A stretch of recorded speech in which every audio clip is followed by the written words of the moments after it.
dan Qabilnya pun pergi.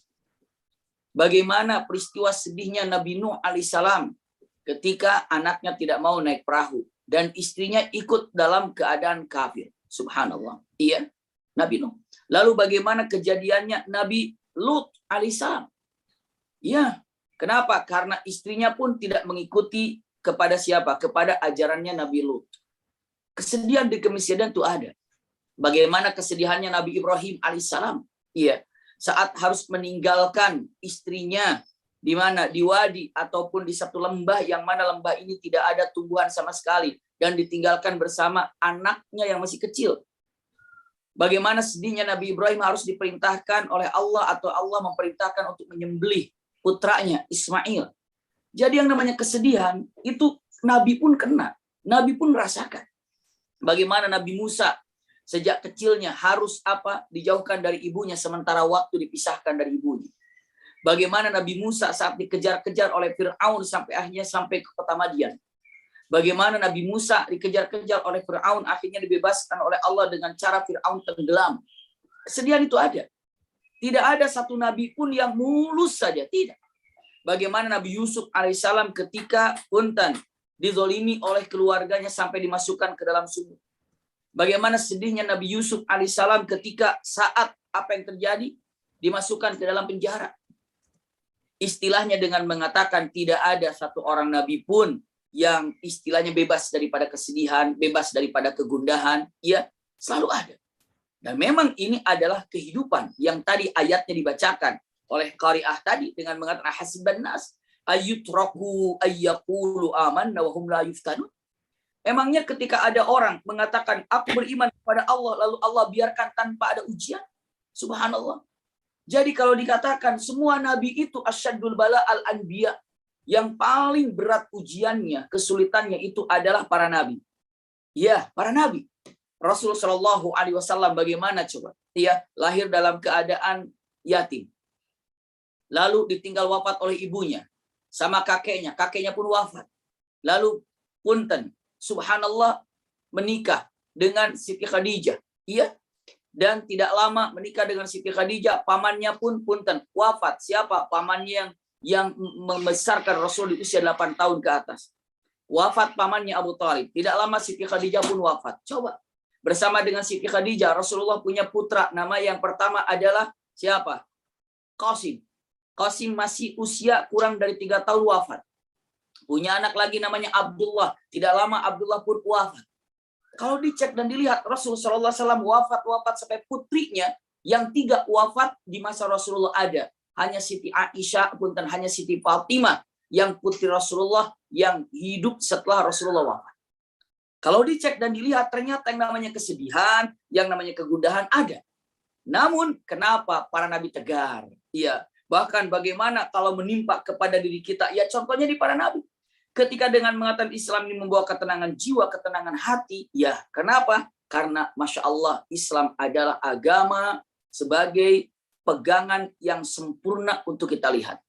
Bukan hanya saja sebagai pegangannya, tapi apa? Tapi ada contoh-contoh yang telah Allah sampaikan kepada kita.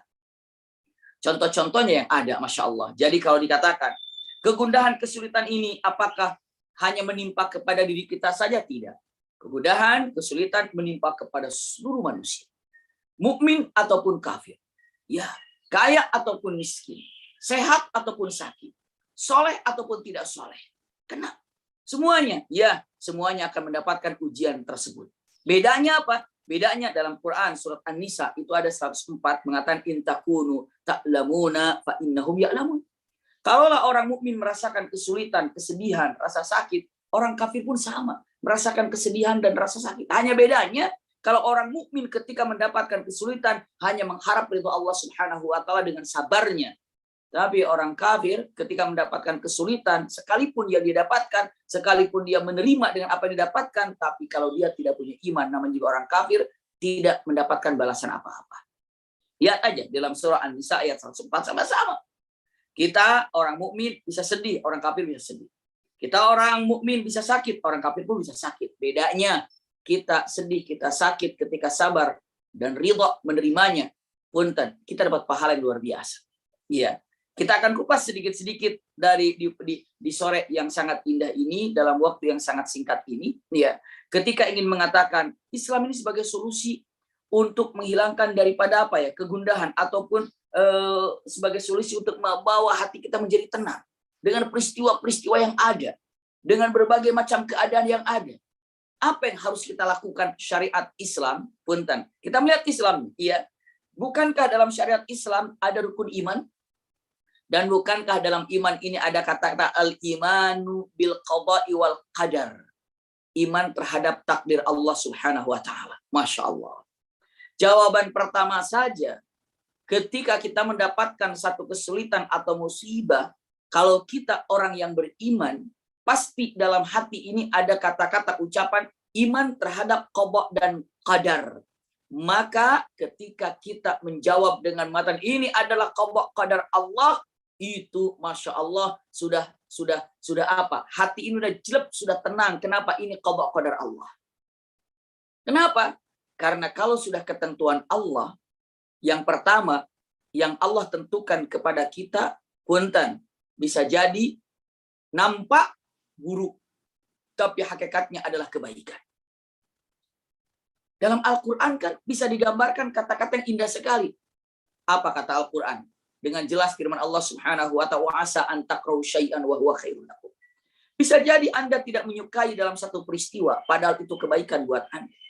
Dan bisa jadi Anda menyukai dan menyenangi terhadap satu peristiwa, padahal itu adalah keburukan buat Anda. Jadi ketika kita yakini, ya Allah, ini qada qadar Allah, ini jawaban pertama. Bukankah syarat daripada rukun Islam atau rukun iman ini adalah imanu bil qada'i wal qadar? Ketika bunda, ayahanda, ikhwah akhwat, iman terhadap qada qadar, apapun yang terjadi, kita yakin Allah menjatuhkan, Allah memberikan kepada kita qada qadarnya, itu demi kebaikan kita. Kenapa? Karena Allah mustahil menzalimi hambanya. Kata siapa? Kata Allah dalam hadis qudsi, inni haramtu dzulma ala nafsi wa ja'altuhu bainakum muharraman fala tadzalamu. Ini bunda, ya. Jadi yang pertama dengan mengatakan iman terhadap qada dan qadar. Bahkan dalam hadis Rasulullah SAW sampaikan oleh Imam At-Tabrani, al-imanu bil qada'i wal qadar yuzilul hammu wal hazan. Iya. Iman terhadap qada qadar, iman terhadap ketentuan Allah akan melenyapkan, menghilangkan kesulitan dan kesedihan. Itu dia. Iman terhadap qada qadar. Terkadang orang mendapatkan kesulitan itu apa? Karena dia tidak beriman terhadap qada qadar. Seakan-akan begitu kejadian peristiwa mengkenapakan, ya Allah, kenapa? Usikum wa iyaya nafsi bitaqwallah. Padahal ini adalah yang namanya musibah untuk mengangkat derajat kita. Mengangkat derajat kita. Setinggi apa derajat kita kelak di akhirat, setinggi apa kesabaran kita dalam menerima apa yang terjadi. Dan kita bisa bersabar dengan peristiwa apapun yang terjadi ketika nomor pertama Islam mengajarkan al-imanu bil qada'i wal qadar. Ini, iya. Jadi kalau ditanya dengan mengatakan perkataan solusi Islam, membawa keterangan jiwa, iya. Kenapa? Karena punten, Islam ini mengajarkan kepada kita untuk iman terhadap qada dan qadar. Maka apapun yang terjadi, peristiwa apapun yang didapatkan oleh diri kita, ini ada qada qadar Allah Subhanahu wa taala. Dan mustahil Allah mendolimi seorang hambanya. Jadi apa? Apapun yang diberikan pasti kebaikan untuknya. Walaupun kita belum sadar kalau itu adalah kebaikan buat kita. Iya, ini yang pertama dengan mengatakan Islam, iya, membawa ketenangan dalam jiwa, betul. Kenapa? Pertama, karena Islam mengajarkan terhadap iman qada qadar. Pertama. Maka punten, tidak boleh dalam syariat Islam ini dengan mengatakan kalau ibu telah melakukan sesuatu, ya, terus ibu mengatakan kata-katanya atau ayahanda mengatakan, coba kalau kemarin ini dan itu, ya, coba kalau kemarin begini mah nggak begini, kalau kemarin begitu mah nggak bakalan. Punten, jangan pernah mengatakan kata-kata lau taqulu lau fa'altu kada la kada. Ini tidak boleh seorang mukmin ketika telah melakukan satu perbuatan. Lalu setelah itu dia katakan, coba kalau kemarin nggak begitu ya. Nah itu Misalnya, ibu keluar rumah, bapak keluar rumah, mau ke satu tempat. Ibu bertanya, bapak bertanya, mah kita pakai tol apa, maksudnya pakai jalan tol apa jalan biasa aja? Ibunya bilang, pakai tol aja, Pak, biar cepat. Begitu masuk tol, ternyata di tol macet. Di tol macet. Nggak boleh Bapak mengatakan, coba Maya kalau tadi kita nggak ke tol. Nah, itu nggak boleh. Langsung qadarullah, ini sudah qadar Allah Subhanahu wa ta'ala. Iya. Siapa emang yakin kalau tidak ke tol itu tidak macet? Emang yakin kalau tidak lewat tol itu akan jauh lebih baik perjalanannya? Kita tidak macet. Siapa tahu di kemacetan itu kebaikan buat kita. Maka yang pertama untuk menenangkan hati kita ini, apapun yang terjadi, ini yang terbaik buat saya dari Allah karena saya beriman terhadap qada qadar Allah Subhanahu wa taala. Karena mustahil Allah memberikan kepada kami, kepada kita sesuatu yang buruk dalam kehidupan. Ini dia, ya. Maka dengan mengatakan kata-katanya punten. Yang pertama, Islam ini mengajarkan atau Islam ini Masya Allah, ya, membawa ketenangan ke dalam jiwa, ke dalam hati, peristiwa apapun. Nomor pertama, al-imanu bil qada'i wal qadar. Satu itu. Yang kedua, punten, ya. Lalu apa lagi? Masya Allah, ketenangan dalam hati ketika kita sudah curhat. Ya, ya. Kalau misalnya ada dalam perkataan Rasulullah SAW, sabda Rasulullah SAW mengatakan, man naffasa kurbatan min kurabi dunia, naffasallahu anhu kurbatan min kurabi yaumil qiyamah. Siapa saja, ya, yang telah meringankan kesulitan dari saudaranya, maka Allah akan berikan kemudahan kepada dirinya di akhirat dan di dunia. Jadi bahasanya, siapa yang telah memudahkan urusan saudaranya, maka dia akan mudahkan urusannya di dunia dan di akhirat. Pertanyaannya, memudahkan saudara kita dengan cara apa ya? Ibu bapak jadi pendengar baik saja kepada orang yang sedang mendapatkan kesulitan, itu sudah cukup melegakan seseorang yang curhat. Misalnya, walaupun ibu bapak nggak punya solusi apa-apa, ibu bapak punya teman yang sedang mendapatkan masalah, lalu datang, tolong dong, aku mau curhat. Ya silakan, ini saya begini. Ibu nggak punya solusi, bapak nggak punya solusi, cuma menjadi pendengar baik aja. Bahkan ujung-ujungnya solusi ibu cuma mengatakan, iya gimana lagi ya, sabar aja lah. Tapi orang yang curhat itu sudah agak lega. Karena apa? Karena dicurhatkan kepada ibu. Walaupun ibu tidak punya solusinya. Solusinya, ya sabar. Itulah solusi ibu katakan. Tapi orang itu telah merasa lega. Kenapa? Karena didengarkan oleh ibu, walaupun ibu tidak bisa berbuat apa-apa. Bayangkan. Kalau ibu bapak punya masalah, curhat kepada manusia saja, ibu merasa agak tenang, apalagi kalau curhat sama Allah Subhanahu wa taala dan minta kepada Allah Subhanahu wa taala untuk menyelesaikan urusan ini. Doa kepada Allah Subhanahu wa taala. Bukankah saat kita berdoa juga punten bagian daripada pengaduan kita kepada Allah, curhat kita kepada Allah dan kita mohon kepada Allah solusinya. Dan minta kepada Allah agar Allah berikan punten kemudahan menyelesaikan urusan ini. Di kalimatnya. Jadi bunda, ayahanda punten, ya, Islam ini membawa ke dalam ketenangan jiwa ini. Kenapa? Karena kita bisa mohon doa atau kita bisa doa kepada Allah kapanpun, dimanapun, jam berapapun, sedang apapun, minta kepada Allah. Kenapa coba? Kan Allah inilah ta'khudhu sinatu wala naum. Bukankah Al-Quran mengatakan kata-katanya wa idza sa'alaka ibadi anni fa inni qarib, ya kan? Ujibu da'watad da'i idza da'a falyastajibu li wal yu'minu bi la'allahum yarshudun. Apabila hamba-hambaku bertanya kepadaku, sesungguhnya aku adalah dekat dan aku akan kabulkan semua permohonan yang diinginkan. Asal minta kepadaku, kata Allah. Jadi punten, ya. Kenapa Islam ini membawa ketenangan jiwa ini? Masya Allah, kenapa? Karena Allah tunggu curhatan kita. Dan bukan hanya sekedar menunggu saja, Allah siap untuk bantu. Allah siap untuk menyelesaikannya. Kata Allah, ud'uni astajib lakum. Minta kau padaku, aku akan kabulkan apa yang kau inginkan. minta padaku. Misalnya punten, ibu punya teman, pas ibu lagi ada punya teman, terus teman ibu bilang gini sama ibu, pokoknya kalau kamu punya masalah, telepon saya aja. Masya Allah. Kalau kamu punya problem, telepon saya aja. Kira-kira, ya, ketika mengatakan seperti itu, dia siap bantu apa enggak? Kalau bilang, telepon saya aja, insya Allah dia sudah siap bantu, karena bilang, telepon saya aja. Misalnya teman ibu bilang gini, pokoknya nanti kalau kekurangan dana untuk sekolah anak kamu, telepon saya aja. Pokoknya nanti kalau misalnya anak kamu sakit, terus perlu berobat, telepon saya aja. Gaya kan gitu kan? Gagah kan? Tiba-tiba anak ibu sakit, anak ibu perlu biaya, ditelepon temannya. Assalamualaikum, waalaikumsalam. Mbak, punten nih, saya telepon Mbak, anak saya sakit. Terus yang kenapa? Ya kan Mbak, dulu kalau anak sakit perlu berobat, telepon saya aja. Dan saya sekarang telepon Mbak ya. Apa kata mbaknya? Ya iya, kan cuma telepon aja, saya nggak jadi ngebantuin. Masa begitu? Ketika dia bilang telepon saya saja, berarti dia siap apa? Berarti dia siap bantu. Berarti dia siap bantu untuk membantunya ketika dia katakan telepon saya aja. Allah katakan dengan mengatakan ud'uni astajib lakum. Allah katakan wa idza sa'alaka ibadi anni fa inni qarib ujibu da'watad da'i. Kalau seandainya engkau punya masalah, minta padaku, aku akan kabulkan apa yang kau inginkan. Jika engkau punya masalah, minta padaku, aku akan kabulkan. Masya Allah.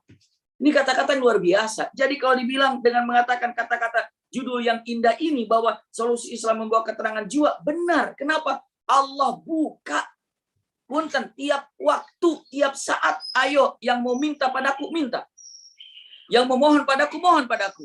Mau apa? Curhat apa? Masalah apa? Allah siap mendengarnya. La ta'khuduhu sinatu wala naum. Masya Allah. La ta'khudhu sinatu wala naum. Coba. Kalau mengatakan Islam ini benar-benar membawa solusi yang sangat indah, memberikan ketenangan, pasti Bunda. Pasti iya. Pertama, bagaimana kita akan mendapatkan ketenangan jiwa ini kalau tidak punya iman terhadap qada qadar. Yang kedua, bagaimana kita ini akan mendapatkan ketenangan dalam jiwa ini kalau tidak pernah meminta kepada Allah saat kita mendapatkan kesulitan. Dan ini, Masya Allah, Allah buka, ayo iman terhadap qada qadar ya. Tadi saya gambarkan. Yang keduanya mengatakan, banyak doa ya. Masya Allah. Luar biasa. Maka dengan mengatakan sampai Rasul Shallallahu Alaihi Wasallam ada doa, Allahumma inni a'udzubika minal hammi wal hazan, wa a'udzubika minal ajzi wal kasal, wa a'udzubika minal jubni wal bukhli, wa a'udzubika min ghalabatid daini wa qahrir rijal. Itu doa yang disampaikan oleh Rasulullah kepada Abu Umamah. Jadi ada Abu Umamah di mana di masjid duduk aja, sedih aja Abu Umamah itu ya. Dalam keadaan sedih, nggak bisa ngapa-ngapain karena mendapatkan kesulitan, ya dililit hutang, nggak dapat pekerjaan, itulah Abu Umamah. Tiba-tiba jadi masjid, Rasul datang, wahai Abu Umamah, apa yang terjadi kepadamu? Ya Rasulullah, aku susah sekali, bingung sekali, sedih sekali. Memangnya kenapa? Aku dililit hutang, pekerjaanku nggak kunjung dapat. Saya harus bagaimana? Usaha sudah. Rasulullah kurang doa. Apa? Nih doanya, sampaikan Allahumma inni a'udzubika minal hammi wal hazan. Ya Allah, aku berlindung kepadamu daripada yang namanya kesedihan dan kegundahan. Iya. Ini doanya, Allahumma inni a'udzubika minal hammi wal hazan wa a'udzubika minal ajzi wal kasal. Iya, dan aku juga berlindung kepadamu dari keluh kesah dan rasa malas yang ada dalam jiwa ini. Kadang-kadang kita malas. Mau melakukan sesuatu tuh malas, padahal di depan mata kesuksesan. Cuma malas itu nggak jadi. Iya. Terus keluh kesah, kadang-kadang kita nggak banyak syukur, keluh kesah kerjaan. Itu doanya itu Bunda. Allahumma inni a'udzubika minal hammi wal hazan wa a'udzubika minal ajzi wal kasal wa a'udzubika minal jubni wal bukhli. Dan aku mohon padamu dari apa? Sifat yang namanya jubun itu pengecut. Wal bukhli, pelit. Ini dia minal bukhli wal jubni wa a'udzubika minal jubni wal bukhli wa a'udzubika min ghalabatid daini wa qahrir rijal. Dan aku berlindung kepadamu dari apa? Dari lilitan hutang. Juga apa? Berlindung kepadamu dari apa? Dari pekerjaan yang mana kita punten, pekerjaan ditunjuk orang lain. Enak nggak kalau kita bawakan itu, bawakan. Jadi nasib kita ada tunjuk orang lain gitu. Berlindung kepada Allah agar nasib kita ini tidak di atas, tidak maksudnya apa? Pekerjaan kita ini tidak berada dalam tunjuk orang lain. Jadi ingin kalaupun punya majikan, punya bos, tapi apa? Baik. Enggak nyakitin dengan perintah-perintahnya. Maka itulah doa yang disampaikan Rasulullah kepada Abu Umamah. Dan Abu Umamah berdoa seperti itu tiap hari, sambil berusaha, sambil yakin Allah kabulkan doanya dan menjadi orang yang sukses. Doa itu Bunda, doa kekuatan yang indah, ya. Solusi yang terindah cara kita mengeluarkan dari kesulitan itu, ini baru saya sampaikan 2, doa. Masya Allah. Ya. Ketiga, punten. Apa yang ketiga? Yang ketiga ini adalah usikum wa iyaya nafsi bitaqwallah. Punten, para ulama mengatakan nomor 3 ini pegang baik-baik. Nomor 3 ini adalah dengan sholat. Kenapa? Sholat ini langsung hubungan dengan Allah Subhanahu wa Ta'ala. Bukankah Al-Quran dengan tegas mengatakan, apa coba? Ada yang hafal ayatnya. Ya ayyuhalladzina amanu ista'inu bis-sabri was-shalah. Ya ayyuhalladzina amanu ista'inu bis-sabri was-shalah. Hai orang-orang beriman, ketika Anda punya masalah, mintalah tolong kepada Allah agar Allah melerai menyelesaikan masalah ini dengan apa? Dengan kesabaran dan dengan sholat.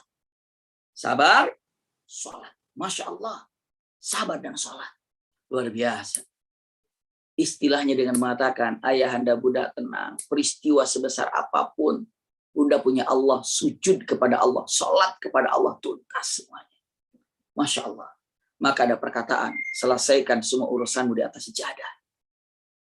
Saat kening kita berada di tanah untuk bersujud, suara kita sampai ke langit. Maka ada perkataan yang sangat indah sekali disampaikan para ulama. Iya, al-hams fil ardi, masya Allah, ya. Lalu apa lagi? Wasima'u fis sama. Artinya dengan mengatakan, punten, berbisik di bumi, tapi suaranya terdengar di langit. Siapa itu? Kita saat sujud. Adukan semua kepada Allah. Masalahnya sedang sujud. Sedang sujud minta pada Allah Subhanahu wa Ta'ala dengan sholat. Selagi ayahanda Bunda bisa mendisiplin sholat, nggak ada yang perlu dikhawatirkan dan nggak perlu untuk dikhawatirkan atau ditakuti. Kenapa? Sholat itu adalah hubungan kita dengan Allah Subhanahu wa Ta'ala, dekat sekali. Maka punten Bunda, ada perkataan yang luar biasa. Ya, semakin dia ini mendekatkan keningnya ke tempat sujud, maka semakin cepat pula dia untuk mendapatkan cita-cita yang diinginkannya. Semakin menjauhkan keningnya dari tempat sujud, maka semakin jauh daripada cita-cita yang diinginkan.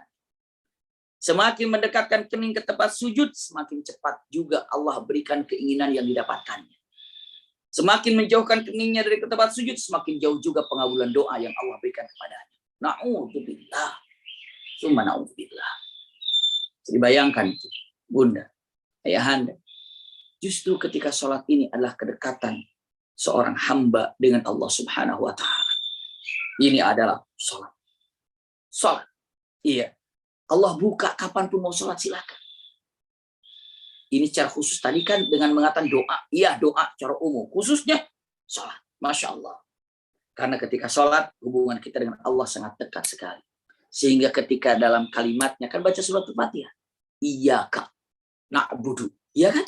Hanya kepadamu. Kalau kepadamu itu dekat sekali. Di hadapan kita, iyyaka na'budu wa iyyaka. Iyyaka itu hanya kepadamu, wahai yang di depanku. Siapa? Allah. Itu dia. Jadi ketika dikatakan iyyaka na'budu wa iyyaka nasta'in, ini adalah benar-benar kita sedang memohon pada Allah Subhanahu wa Ta'ala dan kita merasakan kedekatan antara kita dengan Allah Subhanahu wa Ta'ala dalam keadaan sholat. Ini nomor 3. Solusi yang terindah untuk apa? Untuk membawa ketenangan dalam jiwa ini ternyata sholat. Sampai Rasul Shallallahu Alaihi Wasallam kalau waktu sholat tiba sampaikan kepada Bilal ibn Rabah, tidak mengatakan Bilal, adzan Bilal, tidak begitu. Tapi apa kata Rasul Shallallahu Alaihi Wasallam? Arihni biha ya Bilal, arihni biha ya Bilal. Tolong tenangkan, tentramkan hatiku hai Bilal. Tolong tenangkan, tentramkan wahai hatiku wahai Bilal. Tentramkan, tenangkan hatiku wahai Bilal. Kenapa? Karena saat ditenangkan, ditentramkan hatinya, Masya Allah, itu waktu sholat maksudnya. Wahai Bilal, arihni bihaya Bilal, tenangkan hatiku. Sudah waktunya istirahat hatiku, tenang hatiku wahai Bilal. Maksudnya apa? Adzan Bilal. Karena sedang sholat ini adalah ruh ini sedang nyaman dekat dengan Allah Subhanahu wa Ta'ala. Ini kata-katanya. Jadi nomor 3-nya adalah punten apa? Nomor 4 apa nomor 3? Sholat, gitu ya. Ulangi lagi. Nomor pertama tadi dengan mengatakan kata-katanya iman terhadap qada qadar. Yang keduanya apa? Doa. Yang ketiganya sholat. Iya, baru sholat yang nomor tiganya. Punten. Yang keempatnya apa? Yang keempatnya para ulama mengatakan untuk menenangkan hati kita ini. Masya Allah. Karena Islam ini adalah solusi yang terindah untuk menenangkan jiwa yang ada di dalam pribadi ini.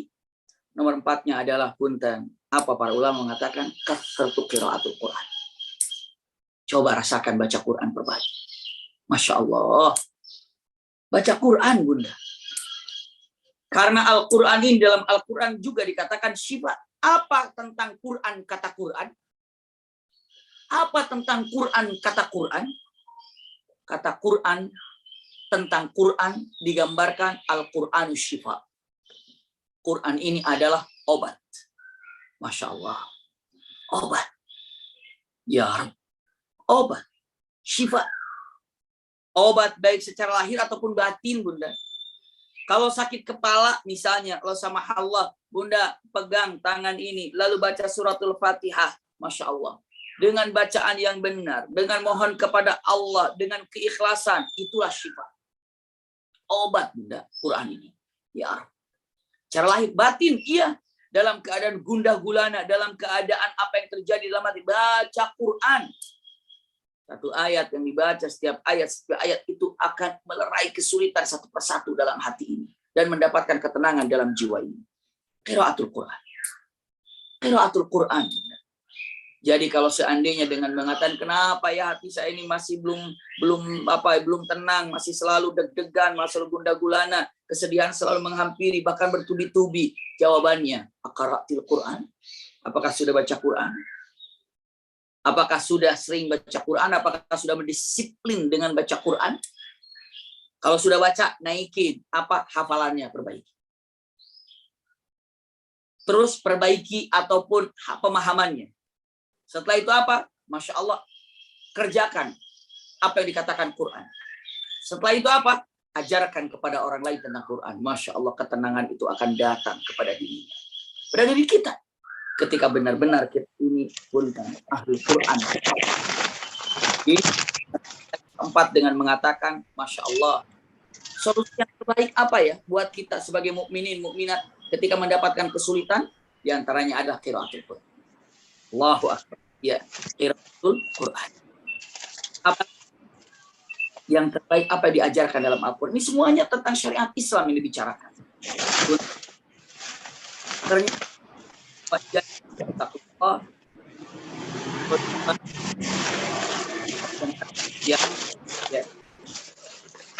ada dalam perkataan-perkataan para ulama.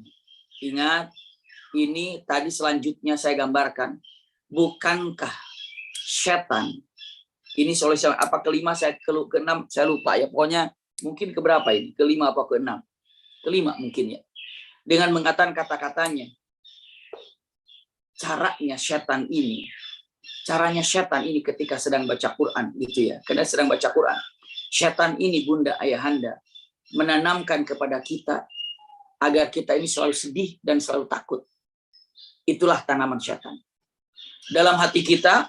Setan menyebarkan kepada kita agar kita takut dan agar kita sedih. Takut dan sedih. Itulah setan bagaimana caranya memberikan benih rasa takut dan rasa sedih selalu. Sedih apa? Punten. Enggak move on.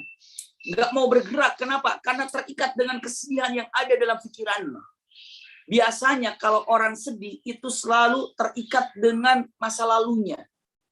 Selalu terpikir dengan masa lalunya, nggak bisa melepaskan dengan masa lalunya. Ditinggal seseorang yang kita cintai, setan itu terus mengiming-iminginya dan mengikatnya, selalu sedih terus. Kenapa? Karena punten ditinggal oleh orang dicintainya. Kehilangan uang, kehilangan apa, setan terus mengingatkannya, hanya sedih terus atas kehilangan apa yang didapatkan. Pernah ketipu oleh orang lain puluhan juta, ratusan juta. Padahal pun itu tabungan buat di akhirat. Karena apa? Ya walau bagaimanapun, uang hilang itu apalagi dicuri atau ditipu. Waduh, orang pencurinya dan nipunya itu kelak ketemu di akhirat. Dan akan bayar kepada kita. Bukan pakai uang, tapi dengan amal solehnya. Kalau nggak dia punya amal soleh, amalan buruk kita ditempahkan kepada dia. Tapi setan sengaja. yang pernah ketipu, yang pernah sedih, ditempelkan kesedihan itu. Bawaannya apa? Sedih. Terus aja. Sedih terus. Kenapa? Susah move on. Kenapa? Kesedihan yang selalu diikatkan oleh setan ke dalam otak kita agar selalu memikirkan masa lalu dan kesedihan. Bahkan tidak mustahil menyesali dengan kesedihan yang aduh, nyesel saya dulu kenapa, nggak begitu, kenapa, nggak begini. Punten. Itu setan. Setan. Kenapa? Biar sedihnya terlalu dan sedihnya diikat terus tanpa ada keikhlasan. Hati-hati, setan itu menyebarkan begitu. Lalu yang kedua hazan. Yang pertama hazan, sedih. Yang kedua khauf, takut. Setan itu menyebarkan rasa takut. Takut biar apa? Nah ini nih dia punten. Takut biar apa? Takut orang ini, kenapa coba? Takut menghadapi yang akan datang. Mau bisnis, setan udah bisik dengan bilang, nggak bakal berhasil, bisnis kayak gini mah, nggak bakal berhasil. Nggak bakalan sukses. Mau buka apa, mau apa, melakukan apa. Setan udah ngiming-ngimingi dengan kata rasa takut. Nggak berhasil, nggak sukses, takut itu, takut ini. Na'udzubillah. Apa yang terjadi? Yang terjadi orang ini malah dengan rasa takut yang selalu dicengkramkan oleh setan, oleh iblis. Apa yang terjadi? Pastikan yang terjadi dia juga susah move on, tidak bisa bergerak. Kenapa? Karena dia selalu takut untuk melangkah. Itulah setan membuat orang selalu berdiri di satu tempat, nggak maju. Kenapa? Diikat dengan masa lalu sehingga sedih terus, nggak mau bergerak. Mau bergerak langsung disirami rasa takut sehingga tidak mau bergerak. Itulah yang ada. Akhirnya apa? Di situ aja dirinya. Serba takut dan serba sedih. Itulah setan cara menyebarkan kepada kita. Tapi dengan qiraatul Quran, Masya Allah. Allah hilangkan kesedihan itu. Allah hilangkan rasa takut itu. Maka mudahlah pintu-pintu keberkahan dan kebaikan akan nampak di depan. Kapan? Ketika orang ini keluar daripada yang namanya, apa coba? Ketika orang itu keluar daripada yang namanya khauf dan hazan. Ini dia ayahanda bunda. Simpan kalimat ini baik-baik. Iya. Kenapa sih istilahnya kita ini selalu diserang oleh setan agar kita ini mendapatkan kesedihan dan rasa takut? Agar kita tidak bergerak, agar kita tidak melakukan sesuatu, tidak action apa-apa, biar diam di tempat. Diikat dengan masa lalu kesedihan, mau maju ke depan, langsung dengan kata-kata awas. Artinya apa? Gagal. Awas, nanti nggak bisa. Akhirnya kesedihan ataupun rasa takut yang ada. Maka punten, baca Quran itu indah. Baca Quran itu indah sekali. Teorinya, punten, iya, biasanya yang digambarkan dengan wafat. Apapun yang berlalu, biarkanlah berlalu. Yang akan datang, hadapi dengan penuh semangat dan keyakinan. Doa. Maka ada kata-kata dalam Al-Quranul Karim, Masya Allah, iya, indah sekali. Iya, dengan mengatakan kata-katanya apa? Wal tandur nafsum ma qaddamat lighad. Ya kan? Ya ayyuhalladzina amanu taqullaha wal tandur nafsum ma qaddamat lighad. Artinya apa? Hai orang-orang beriman, takwalah engkau kepada Allah dan lihatlah masa lalumu untuk apa? Untuk masa depanmu. Agar apa? Agar nanti tidak terjebak dengan kekeliruan yang sama. Tidak mengatakan lihatlah masa ke belakangmu lalu sedihlah. Nggak maju-maju. Tapi lihatlah ke belakangmu untuk apa? Untuk masa depanmu. Itulah kalimatnya. Maka di nomor yang ingin saya sampaikan selanjutnya ini adalah punten. Lihatlah masa lalu. Kalau seandainya keburukan masa lalu yang didapatkan, punten, sebagai gambaran agar kita di masa depan tidak terjebak lagi. Kalau yang di masa lalu itu adalah kebaikan yang dilakukan, maka kita maju ke depan untuk jauh lebih baik lagi. Itu kalimatnya wa tanzur nafsum ma qaddamat lighad. Iya. Jadi Islam ini adalah solusi yang terindah untuk memberikan ketenangan jiwa. Iya. Kenapa? Artinya tidak ada sedih dan tidak ada takut. Bagaimana caranya? Punten-punten. Dengan kata-katanya, kalimat yang ada. Ya, wal tandur nafsum ma qaddamat lighad. Lihat masa lalumu untuk masa depan. Perlu loh kita melihat masa lalu itu. Agar apa? Sebagai pelajaran, bukan untuk menjadikan diri kita terlunta-lunta dengan kesedihan di masa lalu. Islam mengajarkannya, Masya Allah, wala tai'asu min rohillah. Janganlah engkau putus asa dari rahmat Allah Subhanahu wa ta'ala. Ini syaitan, punten. Islam mengajarkan dengan sementara syaitan ingin menjatuhkannya. Selanjutnya, punten. Islam mengajarkan kepada kita untuk ikhlas. Kalau kita gambarkan mengatakan, kenapa hati ini tidak bisa tenang ya dalam melakukan, karena nggak ikhlas. Kalau nggak tenang, ngedumel. Nggak tenang, mumet. Orang mumet itu nggak tenang. Orang ngedumel itu nggak tenang. Maka jawabannya apa? Kadang-kadang ketidakada ikhlasan ini, mumetnya, ketidaktenangan dalam hati ini ada. Contoh misalnya, ketika kita melakukan kebaikan kepada orang lain, lalu orang lain itu tidak mengucapkan terima kasih kepada kita, bagaimana hati kita? Kok gitu ya dia nggak ucapin terima kasih sama saya ya? Kenapa dia nggak ngomong makasih padahal tadi ketemu dengan saya ya? Biarkan aja bunda. Maka ada perkataan ulama, ikhlaslah dalam melakukan sesuatu, la tantadiru syukran min ahadin. Bukti Anda ikhlas melakukan apa yang Anda lakukan untuk temanmu, untuk sahabatmu, untuk siapa saja yang kau kenal. Ingat, Anda tidak menunggu ucap terima kasih darinya. Itu keikhlasan kepada orang ketika kita membantunya. Coba, kalau kita tidak punya rasa ikhlas ini, capek. Berbuat baik dikit, kapan dia bilang makasih ya? Berbuat dikit, kenapa dia melihat saya begitu, padahal aku dulu pernah melakukan begini kepada dia, kebaikan kepada dia. La haula wala quwwata illa billah. Maka para ulama mengatakan, la tantadi syukra min ahadin in kunta khalisan. Anda jangan berharap mendapatkan terima kasih dari orang lain kalau memang Anda sudah ikhlas melakukannya. Itu Islam yang mengajarkan itu. Islam mengajarkan dengan kata-katanya, hati-hati. Ya, kalau Anda ingin tenang jiwanya, perasaannya, nggak usah nunggu ucap terima kasih dari orang lain.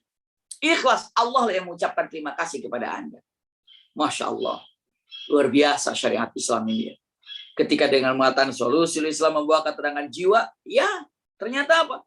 Kita mengharap terima kasih dari orang lain aja nggak tenang. Bahkan apa? Malah nunggu. Kapan dia ucap terima kasih? Kapan dia WhatsApp? Kapan dia SMS? Subhanallah. Nggak perlu ucap terima kasih dari manusia. Tapi kita, kalau dilakukan kebaikan oleh orang lain, ucaplah terima kasih kepada orang lain. Adab kita. Namun, kalau kita melakukan kebaikan, jangan terlalu berharap orang lain itu mengucapkan terima kasih. Bukan apa-apa. Mungkin orang itu lupa. Mungkin orang itu menganggap biasa. Tapi tidak ada sekecil apapun amalan yang kita lakukan untuk manusia, makhluk Allah, kecuali Allah akan kasih pahalanya. Punten, ibu pernah mendengar seorang wanita yang suka maksiat, doyan dengan maksiat, bahkan ahli maksiat. Tiba-tiba dalam perjalanan, ya, dia ini melihat anjing yang kehausan. Dan punten, apa yang terjadi? Usikum wa iyaya nafsi bitaqwallah. Saat orang ini, wanita ini, haus, dia turun ke bawah. Saat dia ngambil air, naik ke atas, sudah sampai ke atas kan sumur, turun ke sumur gitu ya. Ataupun bagaimana ngambil air lah. Setelah itu dia naik ke atas, anjing kehausan. Binatang. Lalu perempuan itu kembali mengambil air dan memberikan minuman kepada anjing itu. Apakah anjing itu mengucapkan terima kasih kepada wanita tersebut? Tapi wanita itu tidak mengharap terima kasihnya dari anjing itu. Tapi cukuplah yang menyaksikan peristiwa ini. Siapa? Allah yang mengucapkan terima kasih. Dan Allah ridha menjadikan orang ini ahli jannah.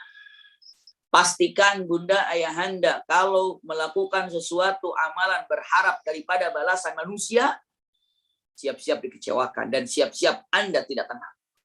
Maka solusi yang terindah ketika melakukan kebaikan, ikhlaslah. Jangan pernah, punten, Masya Allah, jangan pernah mengharap, ya, jangan pernah berharap, jangan pernah berharap kita ini didapatkan terima kasih dari orang lain. Kalau kita ikhlas, lepaskan saja. Ini nomor Selanjutnya saya gambarkan. Iya. Lalu solusi Islam untuk membawa kebaikan apa lagi? Masya Allah. Ini adalah kebaikan yang luar biasa. Ataupun membawa ketenangan dalam hati ini. Apa yang membuat kita tenang dalam hati ini? Setelah kita dengan mengatakan nomor 1, nomor 2, nomor 3, Islam sudah mengajarkan. Yang digambarkan dalam perkataan Rasul SAW. Man nafasa kurbatan min kurabi dunia. Tadi sudah disinggung hadisnya. Nafasallahu anhu kurbatan min kurabi yaumil qiyamah. Artinya apalah?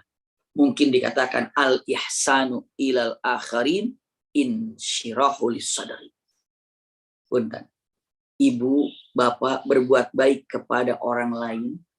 Ini adalah membuat hati menjadi tenang dan hati menjadi nyaman. Coba. Banyak berbuat baiklah kepada orang lain, maka Allah akan berikan ke dalam hati ketenangan, ketentraman. Berbuat baiklah kepada siapapun, maka ibu bapak akan mendapatkan kebaikan dari siapapun. Gak usah pilih-pilih. Ini yang perlu bantuan, bantu. Kenapa? Karena pada hakikatnya, punten, Allah akan balas hal jazaul ihsan illa ihsan. Ibu bapak, punten, menyelesaikan ataupun membantu orang lain dari kesulitannya, yakinkan Allah akan bantu ibu dari kesulitan yang ibu hadapi. Ini janji, man nafasa kurbatan min kurabi dunya nafasallahu anhu kurbatan min kurabi yaumil qiyamah. Bahkan selanjutnya hadis mengatakan wallahu fi aunil abdi madamal abdu fi auni akhi. Allah akan selalu siap menolong seorang hambanya selagi hambanya itu selalu siap menolong daripada punten. Menolong teman-temannya, menolong sahabatnya, menolong keluarganya, menolong tetangganya. Allah siap. Allah akan siap untuk selalu menolong hambanya selagi hambanya siap menolong saudaranya. Masya Allah. Jadi ketenangan hati ini kapan? Ketika kita selalu menolong orang lain. Bukankah ini adalah syariat yang sangat luar biasa? Kalau mengatakan jangan pernah berharap Allah akan menenangkan hati kita, insyirah, melapangkan hati kita, menyamankan hati kita, menentramkan hati kita, kalau kita nggak pernah menentramkan hati orang lain.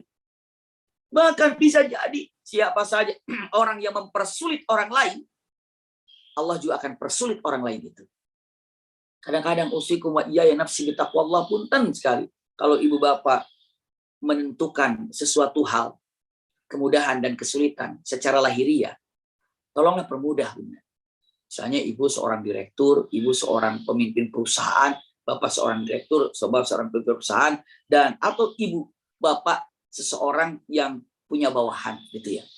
Satu waktu bawahan itu ingin melakukan sesuatu atau apa saja, maka saat ibu bapak memudahkan dari urusannya, maka Allah akan mudahkan urusan ibu dan bapak.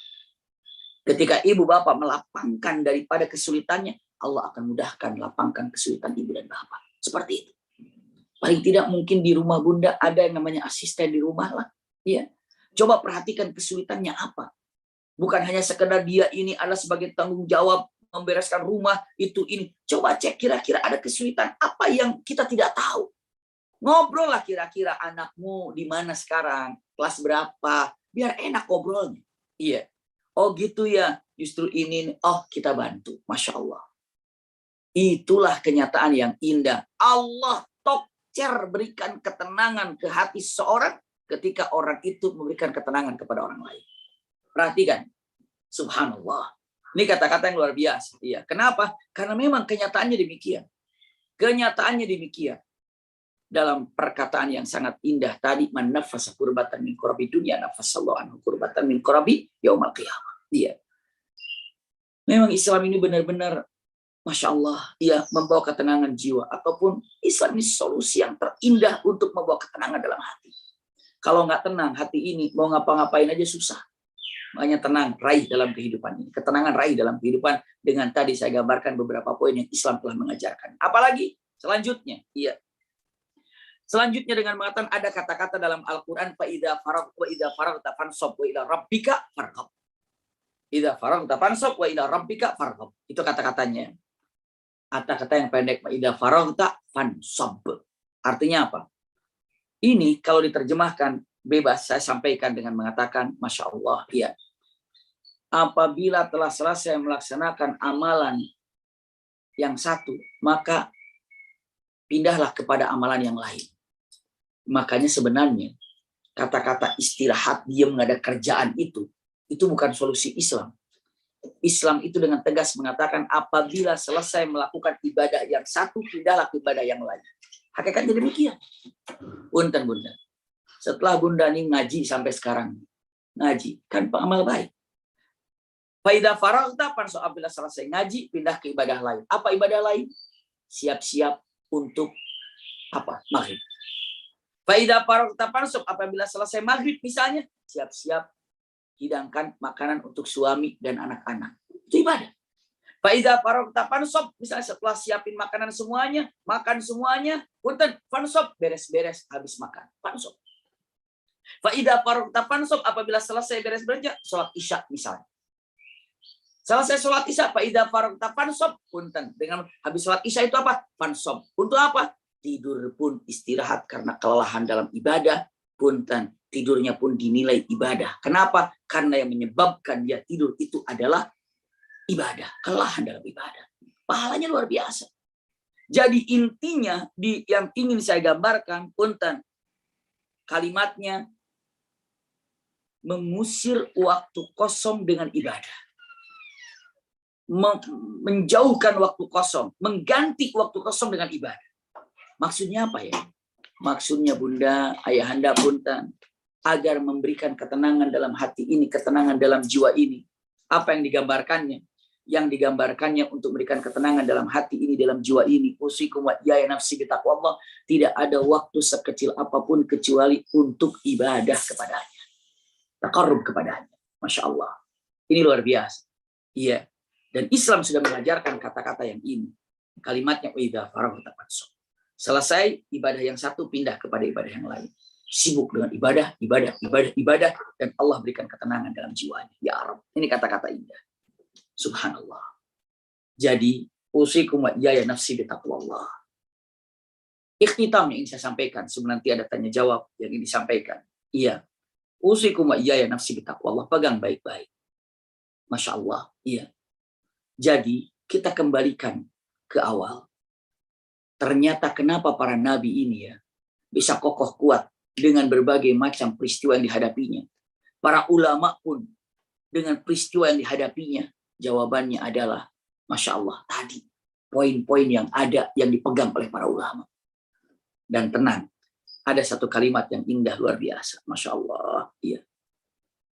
Para ulama dengan tegas mengatakan. Ketika ibu bapak dalam kesulitan, dalam kesedihan, bukan hanya sekedar tunggu doa, bukan hanya sekedar tunggu tawakal, tapi dilihat kesungguhannya seperti apa. Ketika ingin menyelesaikan daripada permasalahan yang ada. Subhanallah. Iya. Karena apa? Kalimat yang sangat indah. Kesungguhan, ini hadis Rasulullah SAW. Kesungguhan kalian ketika ingin membebaskan daripada kesulitan, maka kesungguhan itu sudah merupakan kebahagiaan di depan mata Anda. Saya ingin menyelesaikan daripada kesulitan ini. Masya Allah, apa yang dikatakan? Ketika, ya Allah, saya harus keluar dari kesulitan ini. Saya harus keluar daripada kesedihan. Lalu dia pun bersungguh-sungguh untuk mengeluarkan keinginan yang kuat. Ini adalah sudah titik kebahagiaan yang ada di depannya. Usikum wa iyaya nafsi bitaqwallah. Ya, bahkan punten. Saya ingin gambarkan perkataan yang sangat indah yang Rasulullah sampaikan. Masya Allah. Rasulullah SAW begini. Saya terjemahkan bebas ya. Ada hadis yang disampaikan oleh Abu Sa'id Al-Khudri. Saat Rasulullah sakit. Abu Sa'id ini menyimpan tangannya di kening Rasulullah. Ternyata sangat panas sekali. Panasnya di luar biasa yang dilakukan oleh manusia ini. Panas sekali. Panas sekali. Lalu apa? Kata sahabat Rasulullah ini. Innaka la tu'ak ya Rasulullah. Engkau lagi panas dingin ya Rasulullah. Engkau lagi panas ya Rasulullah. Engkau sakit ya Rasulullah. Rasulullah katakan, ya memang aku panas. Tapi sakitnya para nabi tidak sama dengan sakit di luar para nabi. Subhanallah. Lihat ada kata-kata dengan ucapan yang disampaikan Rasulullah SAW. Tapi ingat, para nabi ini sangat senang sekali ketika mendapatkan musibah lebih senang ketimbang kalian ketika kalian mendapatkan pemberian Allah atau kenikmatan Allah. Masya Allah. Ini karena Rasulullah SAW. Para nabi ini, ulangi lagi ya, sangat senang ketika diuji oleh Allah dengan kesulitan yang didapatinya. Lebih, jadi kesenangannya itu lebih daripada saat kalian mendapatkan kenikmatan sehat, kenikmatan rizki yang Allah berikan kepada kalian. Masya Allah. Kenapa? Karena tahu, sadar bahwa kesulitan yang sedang dihadapi itu adalah pengangkat derajat dan penghapus dosa, Bunda. Mengangkat derajat dan penghapus dosa. Kenapa? Punten, saya gambarkan. Usikum wa iyaya nafsi bitaqwallah, agar tenang hati kita ini. Bunda, nanti di akhirat itu akan dikumpulkan mukminin, mukminat yang mendapatkan pahala yang bermacam-macam. Ada yang pahalanya ahli sholat, ada pahalanya ahli haji, ada pahalanya ahli sedekah, ya, ada pahalanya ahli dari berbagai macam ibadah yang ada. Begitu Allah katakan, hai ahli sholat, ini pahalamu telah aku hitung dengan berlipat ganda. Nih ambil pahala sholatmu. Ahli sholat tangga, alhamdulillah senang sekali mendapatkan pahala sholat yang banyak berlimpah. Hai ahli puasa, ini pahalamu. Masya Allah senang sekali. Hai ahli zakat, ini pahalamu telah aku hitung. Wah, dia senang sekali. Hai ahli haji, ini pahalamu. Wah, dia senang sekali. Yang belum dibagi itu adalah pahala punten orang-orang yang ketika mendapatkan musibah. Ya, ketika orang-orang itu mendapatkan musibah. Lalu kata-kata yang luar biasa Allah sebutkan ucapannya. Hai ahli musibah, yang waktu itu mendapatkan musibah, apakah ditinggal wafat oleh istrinya, ditinggal wafat oleh suaminya, atau ditinggal wafat oleh anaknya, atau ditipu oleh orang, atau difitnah oleh orang, atau dicemoohkan oleh orang, maka kesabaranmu yang waktu itu kau hadapi di dunia, pahalanya akan aku berikan kepadamu sekarang. Subhanallah. Dengan mengatakan apa pahalanya? Jawaban yang indah yang digambarkan, kata-kata yang luar biasa. Apa coba? Ketika Allah siapkan pahalanya, Allah menyebutkan kalimatnya. Pahalanya adalah ambil semaumu apa yang kau suka. Masya Allah. Ambil semaumu. Maka itu yang membuat para nabi senang gembira ketika mendapatkan kesulitan. Kenapa? Karena ambil semaumu. Kok bisa sih? Karena Allah ingin menunaikan janjinya. Innama yuwaffas sabiruna ajrahum bighairi hisab. Sesungguhnya Allah akan memberikan pahala kepada orang-orang yang bersabar tanpa ada hitungan apapun. Sampai dalam hadis yang mengatakan kata-kata ya subbul jaza kama ya subbul ma'u minas sama au kama qala. Pahala yang diberikan oleh Allah kepada siapa? Iya, yang Allah berikan kepada siapa? Yang Allah berikan kepada orang yang bersabar itu seperti air hujan yang diturunkan tanpa ada apa? Tanpa ada henti-hentinya. Tanpa ada batasan, tanpa terus mengalir, terus mengalir, terus mengalir. Masya Allah. Itulah Bunda Ayahanda. Coba renungkan kata-kata ini baik-baik. Pantesan Rasulullah dengan mengatakan kata-katanya, para nabi kalau mendapatkan musibah jauh lebih bahagia, ya, jauh lebih bahagia ketimbang saat kalian sedang mendapatkan pemberian dari Allah Subhanahu wa taala. Ini kata-kata yang luar biasa, Bunda. Usikum wa iyaya nafsi bitaqwallah. Jadi kalau dibilang dengan mengatakan kata-katanya, kalau dibilang kata-katanya, ketika mendapatkan kesulitan, musibah apapun, pahala tanpa batas yang Allah siapkan untuk kita. Jadi usikum wa iyaya nafsi bitaqwallah. Penghujung dari apa yang disampaikan barusan. Mungkin di antara teman-teman, di antara ibu bapak, lama selesai daripada kesulitan, lama daripada kesulitan musibah, ternyata apa? Ternyata sudah siap-siap dengan pahala yang berlipat yang Allah siapkan. Yang hanya Allah memberikannya kelak di akhirat.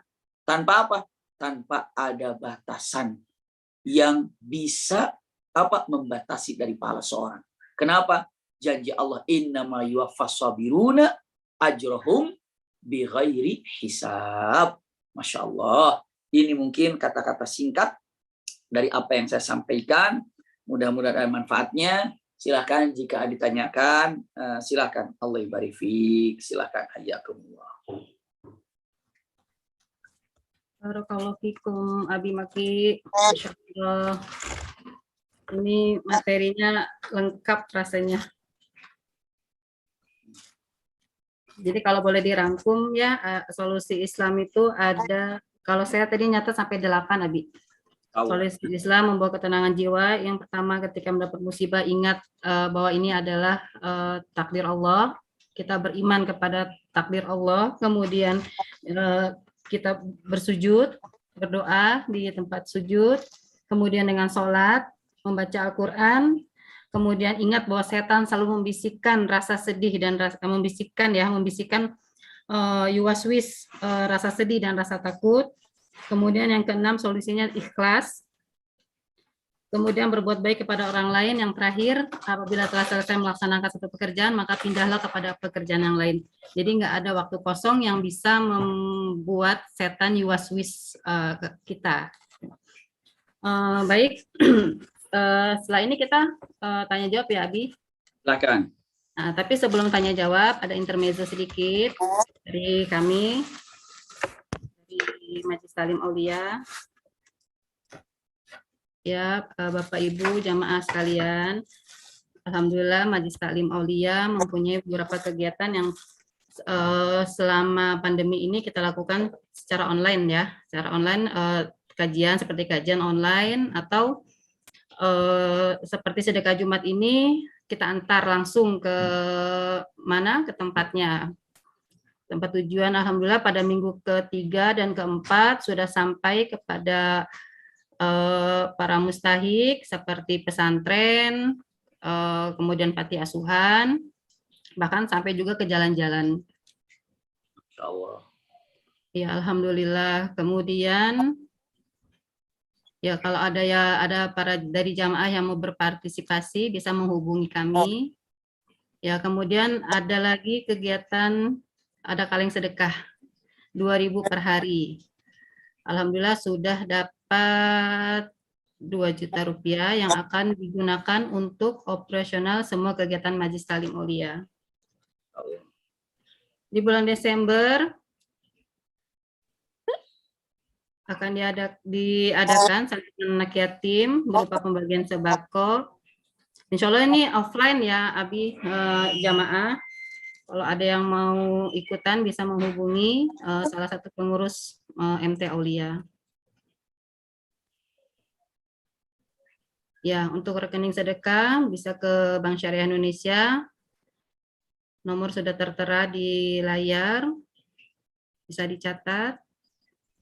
Ya, kemudian ada lagi kegiatan kami yaitu tahsin online. Untuk sementara online ya, sampai kondisi yang memungkinkan untuk bisa offline seperti dulu. Untuk tahsin online bisa menghubungi Ibu Yana atau Ibu Aziza. Kemudian kalau ada yang mau ikut kegiatan ODOJ, One Day One Juice, mengaji, bisa juga menghubungi nama yang sama. Kemudian Majelis Taklim Aulia juga sudah memiliki tim pemulasaran jenazah yang kami beri nama Kisturi. Jadi bila Bapak Ibu ingin menggunakan jasa kami bisa menghubungi Ibu Ratih dengan nomor tertera di layar. Nah, untuk jadwal kajian selanjutnya, kalau biasanya hari Rabu, untuk 2 minggu ke depan, kita adakan pada hari Selasa tanggal 14 Desember. Karena Ustadz Fatih Karim berhalangan pada hari Rabunya. Jadi kita untuk tanggal 14 itu kita adakan hari Selasa. Untuk selanjutnya insya Allah setiap hari Rabu, jam yang sama. Jazakumullah khairan katsiran atas perhatian Bapak Ibu sekalian. Selanjutnya, mungkin ada yang mau bertanya. Coba saya lihat di kolom chat ya. Oh, belum ada. Mungkin ada yang mau bertanya. Raise hand. Raise hand ya? Iya. Mungkin untuk pembuka, Abi, untuk apa? Tadi untuk confirm aja, untuk arihni bil haya tadi, haya itu maksudnya haya ala sholat ya? Gimana? Tadi kan Abi bilang Rasulullah ketika meminta Bilal untuk azan itu kata-katanya arihni bil haya ya Bilal. Haya di sini maksudnya haya ala sholat. Ini biha, ya Bilal. Arihni? Biha itu sholat dengannya. Oh, Dengan sholat. biha. Saya dengarnya bil haya. Oke, biha ya. Arihni biha. Haknya ke sholat. Baik, Artinya Abi. Ya, arihni biha ya Bilal gitu ya. Ini biha ya Bilal. Ya. Kok tadi dengarnya biha ya? Ya, ada Budian yang mau bertanya, silakan Mbak Dian. Assalamualaikum, Abi. Apa kabar? Semoga sehat. Alhamdulillah, Mbak Dian. Alhamdulillah sehat. Abi mau bertanya, tadi kan salah satu solusinya kan qiraatul Quran ya, Abi? Iya. Saya pernah menemui ada seorang umahat yang memang beliau ada saat itu sedang Allah uji dengan berbagai macam musibah dan keadaan keluarga, lalu beliau memperbanyak bacaan Qur'annya, dan kemudian Allah memberikan solusi satu persatu, masalahnya selesai gitu. Beliau setiap hari tuh tilawah tuh bisa beberapa juz gitu. Terus Allah memberikan solusi, masalahnya beliau selesai satu persatu. Tetapi juga ada beberapa saya lihat ada misalnya santri-santri penghafal Quran atau ini mereka mereka ketika mendapatkan musibah tidak mendapatkan solusi dari membaca Quran yang terus-menerus, karena kan kalau santri kan mungkin membaca Quran udah jadi ritual hariannya mereka ya, Abi ya. Nah, ketika mereka mencoba mengobati segala macam permasalahan mereka dengan Quran, ternyata kok belum berhasil, Abi. Jadi qiraatul Qur'annya itu yang seperti apa? Ataukah harus dengan dibaca maknanya? Ataukah cukup dengan tilawah saja? Atau bagaimana, Abi? Nuhun, Abi. Assalamualaikum. Wassalamualaikum warahmatullahi wabarakatuh. Jazakillah khair. Ya bismillahirrahmanirrahim. Terima kasih dengan pertanyaannya. Dua hal yang disampaikan. Yang pertama, ketika para santri ini membaca Quran, lalu dia ini sedang mendapatkan kesulitan, padahal sering membaca Quran, tapi juga tidak kunjung keluar daripada kesulitannya, beda sama kita santri ini. Ya, santri ini punten dengan keadaan seperti itu, dalam keadaan kesulitan seperti itu, ya Allah uji dengan kebaikan yang akan didapatkan pahala lebih besar lagi, lebih tinggi lagi. Dengan mengatakan ya para nabi aja tidak sama dengan kita, ya nabi itu masya Allah, istilahnya tolong pegang baik-baik kalimat ini, idza ahabballahul abdu ibtalah. Jika Allah mencintai seorang hambanya, maka Allah akan mengujinya, terutama yang nampak dengan kesulitan yang ada. Semakin lama dia mendapatkan masalah itu, semakin membuktikan Allah cinta kepadanya. Seperti itu. Iya. Buat para ahli Quran, yang masya Allah guru-guru ngaji Quran, kita nampak, punten ya, secara zahir kelihatannya, kasihan ya, sulit ya, kasihan ini ya, kasihan itu. Tapi ternyata begitu ditanya, dia happy aja. Dia senang aja, dia gembira saja, menikmati dengan apa yang adanya. Kenapa? Itulah gerakan iman yang ada. Dan Allah tanamkan kekuatan iman di dalam hatinya, kekuatan saat menghadapi berbagai macam benturan musibah. Semakin dia banyak baca Quran, punten, semakin kuat dia menghadapi musibah. Berarti punten, Allah tidak akan pernah memberikan ujian di luar batasannya. La yukallifullahu nafsan illa wus'aha. Allah kasih ujian deras lagi, dia baca Quran, kuat lagi imannya. Deras lagi, kuat lagi imannya. Kuat lagi sabarnya. Kenapa? Karena pahalanya pun akan semakin tinggi, menjulang dan besar dan besar. Jadi belum tentu. Secara zahir kita saksikan dia belum selesai masalahnya. Benar. Tapi secara batinnya dia tidak merasa kesengsaraan. Dia biasa saja. Secara zahirnya punten dengan mengatakan kata-katanya dia belum selesai dari masalahnya. Makin berat, makin berat. ternyata vitamin yang dia punya makin tumbuh, makin kuat karena baca Qur'annya makin tinggi. Maka usikum wa iyaya nafsi bitaqwallah, inilah yang nampak dan terlihat. Iya, bukan berarti mengatakan nggak dikabul-kabulkan, nggak diselesaikan. Justru dengan mengatakan luar biasa Allah menyayanginya ya, sampai lama mendapatkan solusi untuk keluarnya ya. Lihat dengan baca Quran segala macam, terus beda makomnya dengan kita. Iya, itu pertama. Yang kedua, bisa jadi Allah ingin memberikan kepada kita. Kita tahu ada orang, para santri baca Quran terus selesainya, masalahnya belum selesai. Kita akan membuktikan satu hal yang luar biasa. Dia ahlul Quran dan saya tahu kesulitannya dia. Mungkin Allah nyuruh saya agar saya menyelesaikan masalah itu dengan tangan saya. Masya Allah.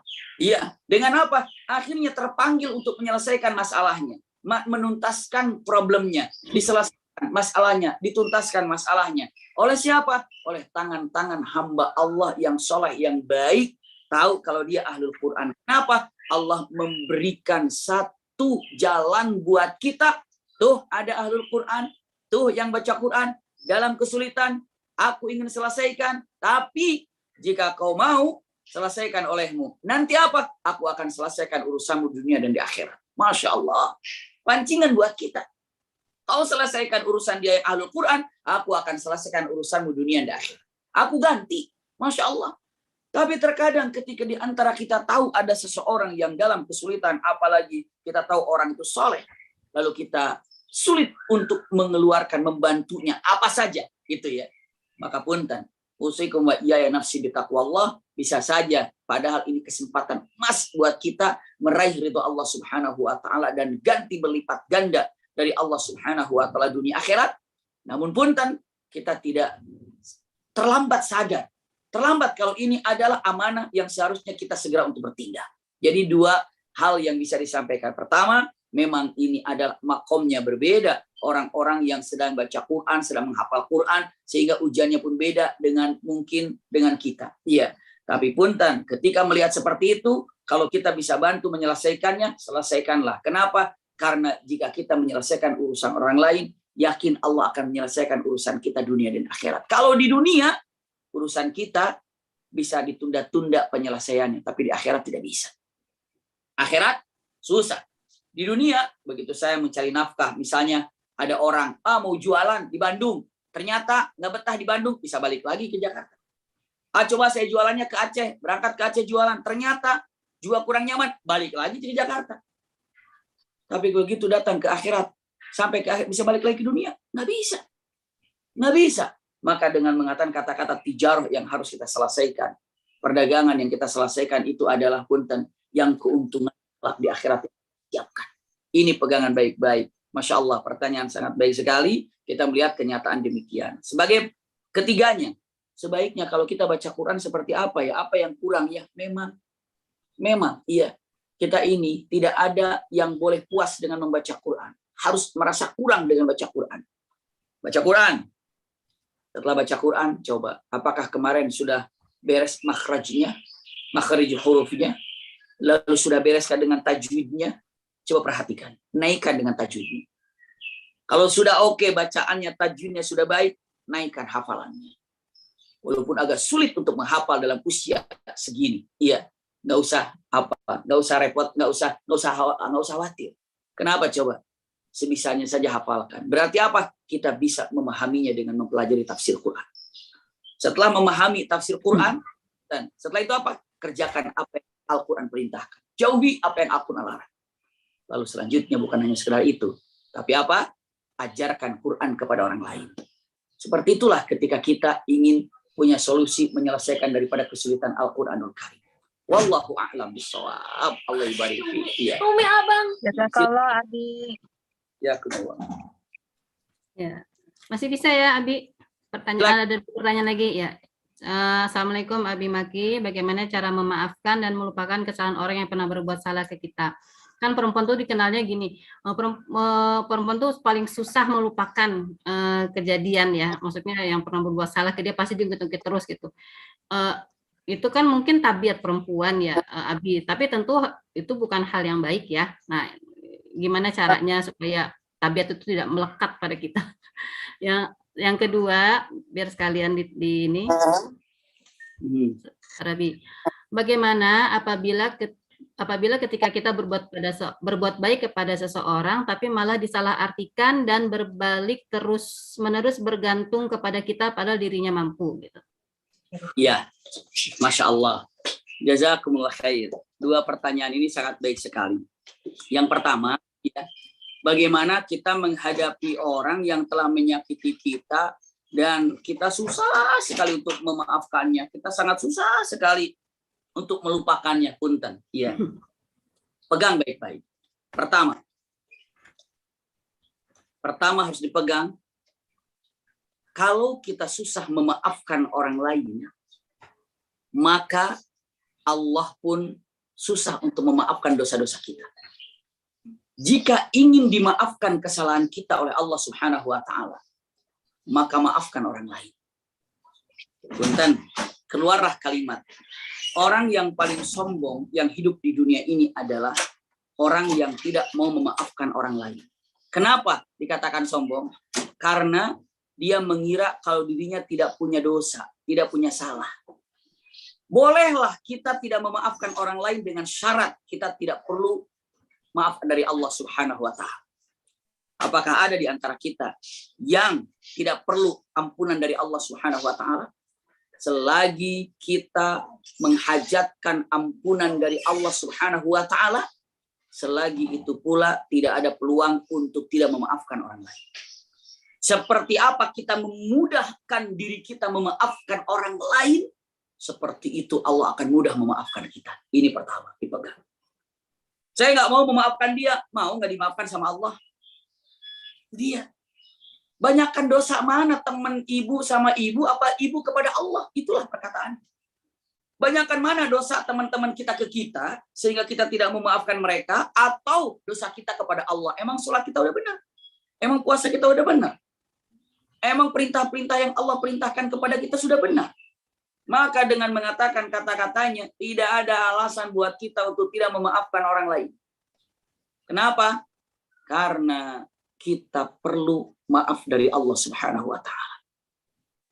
Jangan pernah berharap Allah memaafkan kita kalau kita tidak mau memaafkan orang lain.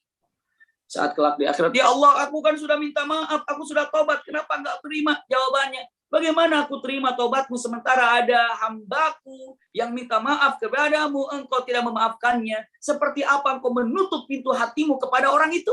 Seperti itu juga aku menutup pintu maafku untukmu. Berat, Bunda, berat. Pertama. Kedua, simpan baik-baik.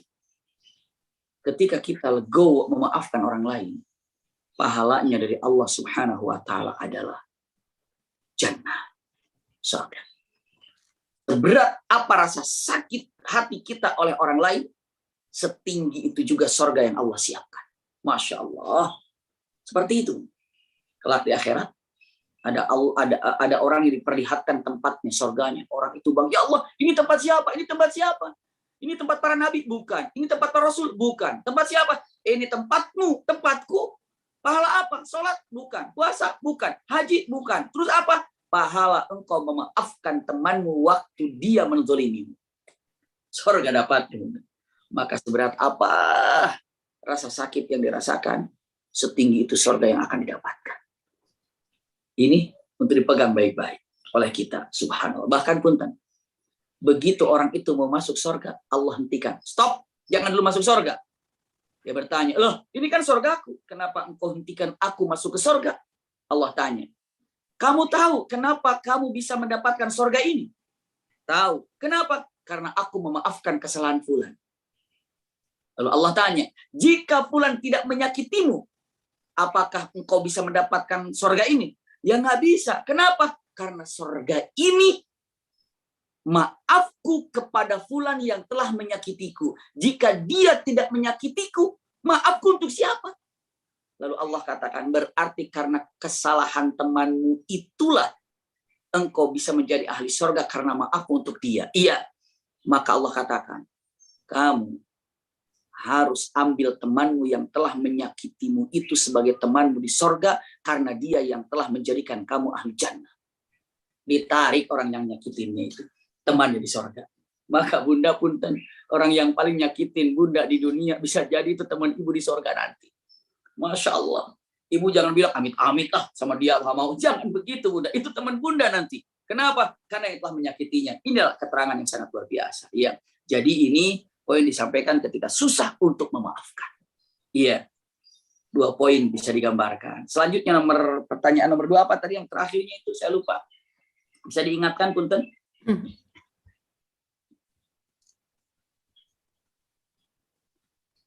Bentar, Abi. Oh ya, jadi dia berbuat baik kepada orang, tapi kemudian disalahartikan.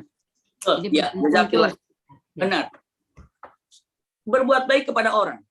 Tapi orang yang dibantu itu, punten bahasanya ya, apa? Subhanallah, ya bahasanya nggak mikir-mikir gitu. Padahal terus aja tangannya meminta, ibu punten harus kasih pelajaran. Katakan, ini terakhir ya. Saya nggak ngasih lagi ya. Ya, saya gantian sama orang lain, itulah bahasanya pertama kali. Saya gantian dulu ya, jangan saya karena ada orang yang perlu juga maaf nih, saya gantian dulu ya. Punten ya untuk minggu depan saya gantian dulu atau bulan depan saya gantian dulu ya kepada orang lain. Karena apa? Kita lihat dia mampu untuk melakukannya. Iya, gantian. Dan memang harus gantian bunda, jangan isi terus. Sedekah tuh gantian ke sana kemari, ke sana kadang ke yatim, kadang ke pesantren, pesantren juga kadang ke tahfidz, kadang ke pesantren apa, gantian. Ini satu hal yang baik. Ya, kecuali kalau memang ada sesuatu yang memang tidak mampu, lalu ibu istiqomah untuk menopangnya, itu sangat baik. Sangat baik sekali. Kalau seperti itu, apalagi punya gelagat seperti ini, jangan dilanjutkan. Kenapa? Karena membuat malas mungkin, membuat ketergantungan. Aliyadul ulia khairum min yadi sufla, tangan yang di atas lebih baik daripada tangan di bawah. Walaupun memang ibu mampu untuk memberikannya, tapi kalau melihat gelagat mampu tapi malah begitu, ibu punten minta saja katakan gantian dulu, ada orang yang kayaknya lebih perlu, lebih istilahnya Pak, lebih sangat membutuhkan. Saya lihat kamu ini sudah mampu, alhamdulillah, sudah punya itu, sudah punya ini, gantiannya insya Allah nanti kita putar rolling, gitu aja bahasanya. Wallahu a'lam bishawab. Allah ibarik. Satu lagi, Abi, boleh? Silakan. Ya, kita sampai 17.30, ada 6 menit lagi. Ya. Izin bertanya, tadi dijelaskan kita harus percaya kepada qada dan qadar. Lalu bagaimana menyikapinya agar kita tetap harus berusaha menjalankan kehidupan ini? Iya, kita memang harus yakin terhadap qada.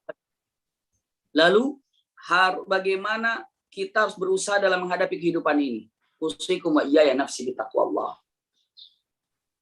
Kalau yang namanya qada qadar itu ada ijbari dan ada khiyari. Itu bahasanya. Dengan berbagai macam kaidah tentang qada qadar, saya bagi 2 saja untuk memudahkan saja ya, untuk lebih mudah. Ada ijbari, sesuatu yang Allah tentukan tanpa ada pilihan buat kita. Kenapa? Karena Allah paksa.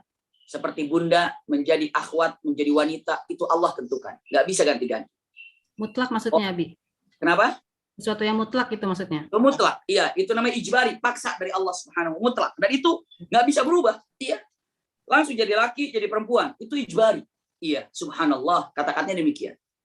Namun, ketika melakukan berhasil dan tidak berhasil, sukses atau tidak sukses, itu khiyari. Pilihan kita. Pilihan kita mau celaka, mau selamat, ya itu khiyari, pilihan. Walaupun semua pilihan yang akan kita tentukan itu tidak lepas daripada qada qadar Allah Subhanahu wa Ta'ala. Contoh, di depan saya ini ada air, ada gelasnya, ada airnya di depan saya ini, ya. Lalu saya minta kepada Allah, doa ya Allah, saya haus, saya pengen minum ya Allah, saya haus, saya pengen minum ya Allah. Itu doanya ada. Iya. Lalu setelah itu airnya sudah ada. Air yang dekat saja. Kalau kita tidak ada pilihan usaha namanya untuk meminum air ini, nggak bakalan sampai ke tenggorokan. Pun sama. Sorga, ya Allah, saya pengen sorga. Tahu jalan menuju sorga? Tahu, jalankan. Maka dikatakan, i'malu fasayarallahu amalakum, kerjakan apa yang kau hajatkan, apa yang kau inginkan, maka Allah akan mudahkan langkah yang kau inginkan. Sekarang, punten, air yang di depan saya ini, ya, kalau saya mau minumnya, tapi saya nggak mau mengambilnya, nggak ada usahanya, nggak dapat. Nggak cukup dengan doa, air yang di depan aja harus pakai usaha. Apalagi rizki yang ada bulanan, rizki yang mingguan, rizki yang dagang, rizki yang apa saja. Kalimatnya dengan mengatakan usaha.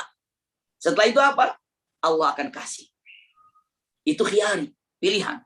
Iya, maka usikum wa iyaya nafsi bitaqwallah.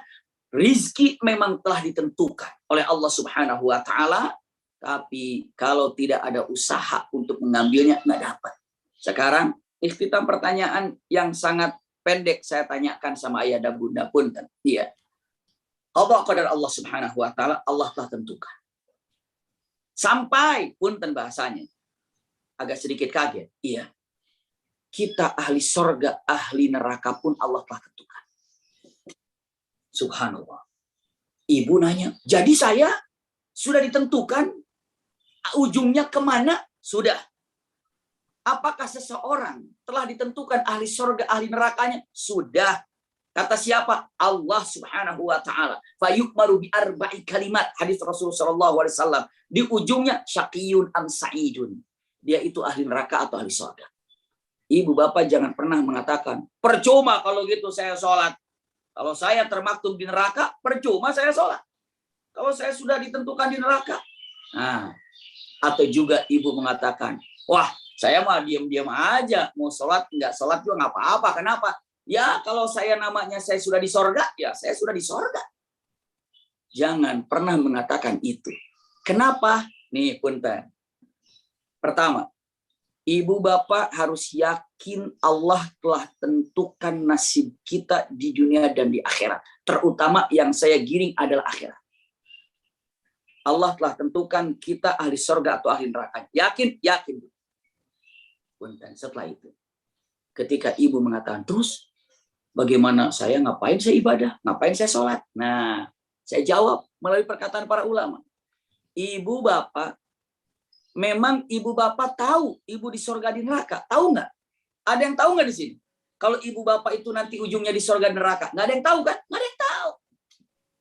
Kita hanya yakin surga dan neraka untuk kita telah Allah tentukan. Satu.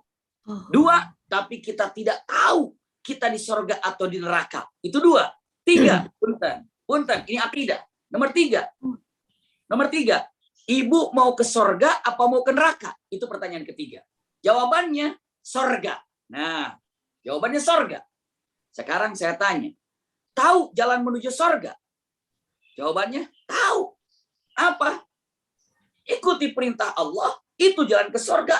Itulah Rasulullah katakan, i'malu fasayarallahu amalakum. Kerjakan apa yang kau inginkan, Allah akan mudahkan. Itu dia, ya. Jangan menyerah dengan mengatakan, oh udah ditentukan ahli surga dan ahli neraka. Ibu tanya, emang kamu tahu kamu di surga di neraka? Kamu tahu kamu di surga dan neraka? Kamu tahu nggak kamu itu sudah ditakdirkan di surga atau neraka? Pasti dia akan bilang, saya nggak tahu. Lalu tanya lagi, kamu mau ke surga mau ke neraka? Mau ke surga. Tahu nggak jalan ke surga? Tahu. Ya sudah, jalankan.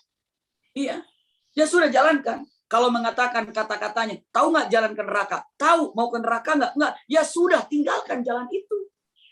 Ribet kadang-kadang pikiran kita ini. Dengan mengatakan, oh percuma saya ibadah karena Allah telah tentukan surga dan neraka. Iya, telah ditentukan surga dan nerakanya. Cuman ingat, kita nggak tahu kita itu di mana. Hanya yang Allah lihat, kita mau kemana. Setelah itu, Allah akan mudahkan apa yang kita inginkan. Coba bunda. Kalau ibu ini dengan mengatakan hanya menyerah, Allah telah tentukan, punten, itu nggak bakalan bisa beres-beres. Tapi kita tidak tahu. Kita ini jangankan kita ini tahu surga neraka. Maksudnya kita tidak tahu kita di surga atau di neraka ujungnya. Iya, kita mati saja, kita wafat saja nggak tahu kapan wafat. Kita nggak tahu. Al-Quran mengatakan di ayyi ardin tamut, di mana bumi, di mana tempat kamu mati, itu nggak tahu. Kita nggak tahu. Yeah. Tapi kita yakin akan wafat. Makanya karena kita yakin akan wafat, kita pingin husnul khatimah, berarti kita raih husnul khatimah. Dengan cara apa? Dengan selalu mengerjakan amal soleh tanpa ada kesempatan melakukan maksiat. Berarti husnul khatimah nanti. Iya, matinya ya, cuma nggak tahu kapannya. Tapi saya ingin husnul khatimah, yaitu surga dan neraka telah ditentukan oleh Allah Subhanahu wa taala, tapi saya nggak tahu. Saya itu di surga dan neraka, tapi saya mau ke surga. Tahu jalannya? Tahu. Ya udah jalankan aja. Itu Bunda mungkin singkat terhadap tentang qada qadar ini yang disampaikan dengan sesingkat-singkatnya kalimat tentang qada qadar. Wallahu a'lam bishawab. Allah barik. Masya Allah, Abi, yang terakhir ini benar-benar iya gitu. Jadi, iya, maksudnya ya sudah ditentukan surganya, nerakanya, tapi kita nggak tahu dan kita bisa memilih itu gitu. Iya, gitu ya. Iya, ya Allah. Jadi rasanya terbuka pikiran. Masya Allah. Barakallahu fikum, Abi. Ya, ini sudah jam 17.32. Abi boleh ya pimpin doa untuk jamaah semuanya. Baru kita tutup nanti sama-sama. Ya, bismillahirrahmanirrahim. Alhamdulillah, alhamdulillah, alhamdulillah. Allahumma salli ala Sayyidina Muhammad wa ala ali Sayyidina Muhammad. Allahumma ahyina bil iman wa amitna bil iman wa akhrijna min hadhihi dunya ma'al iman. Allahumma inna na'udzubika minal hammi wal hazan wa na'udzubika minal ajzi wal kasal wa na'udzubika minal jubni wal bukhli wa na'udzubika min ghalabatid daini wa qahrir rijal wa la haula wa la quwwata illa billahil aliyyil azim. Rabbana atina min ladunka rahmatan wa hayyi lana min amrina rasyada. Rabbana atina fid dunya hasanatan wa fil akhirati hasanatan wa qina adzabannar. Subhana rabbil izzati amma yasifun wa salamun alal mursalin walhamdulillahi rabbil alamin. Amin ya rabbal alamin. Jazakumullah khair ala husni istima'ikum. Lakum minni al-hubbu wa du'a. Wassalamualaikum warahmatullahi wabarakatuh. Waalaikumsalam warahmatullahi Warahmatullahi wabarakatuh. Jazakumullah khair, Abi Maki, dan juga para